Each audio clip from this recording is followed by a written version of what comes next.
Hi friends, ഇലിമ്പി അച്ചാർ വളരെ എളുപ്പത്തിൽ ഉണ്ടാക്കാം. അതിനായി പാത്രം അടുപ്പിൽ വെച്ച് ആവശ്യത്തിന് എണ്ണയൊഴിച്ച് എണ്ണ ചൂടാകുമ്പോൾ വെളുത്തുള്ളി, പച്ചമുളക്, കറിവേപ്പില ഇടാം.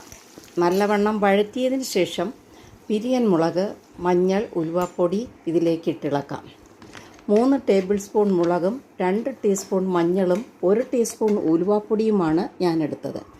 നല്ലവണ്ണം ചിക്കി ചെറുതീയിൽ മൂപ്പിച്ചതിന് ശേഷം അരിഞ്ഞ് ഉപ്പിട്ട് ഒരു ദിവസത്തെ വെയിൽ കൊള്ളിച്ച് വെച്ചിരിക്കുന്ന ഇലിമ്പി ഇതിലേക്കിടാം. മീഡിയം തീയിൽ നല്ലവണ്ണം ചിക്കി ഇളക്കിയതിന് ശേഷം 10 മിനിറ്റ് ഒന്നടച്ചു വെച്ച് ആവിയിൽ വേവിക്കണം. ഇപ്പോൾ പാകമായിട്ടുണ്ട്. നോമ്പ് സമയമായതിനാൽ പച്ചക്കറിയോടൊപ്പം ചോറുണ്ണാൻ അത്യുത്തമം. ഇനി 5 മിനിറ്റ് ചിക്കി ഇളക്കി ഇറക്കാം. കുറച്ച് കറിവേപ്പില തൂകി ഒന്ന് ഇളക്കി വെച്ച് തണുക്കുമ്പോൾ ചില്ല് കുപ്പിയിലാക്കി വെച്ച് ഉപയോഗിക്കാം. Thank you.